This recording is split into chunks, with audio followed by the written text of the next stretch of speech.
You are looking at Julian's pronunciation guide, where we look at how to pronounce better some of the most mispronounced words in the world, like this other curious word. But how do you say what you're looking for today?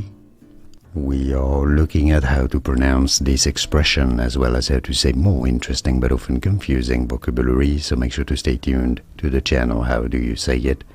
In lieu, it is said in British English, in lieu. Now in American English it is usually said as in lieu, in lieu. And now you know. Like and subscribe. Thanks for your support. Thank you very much for watching.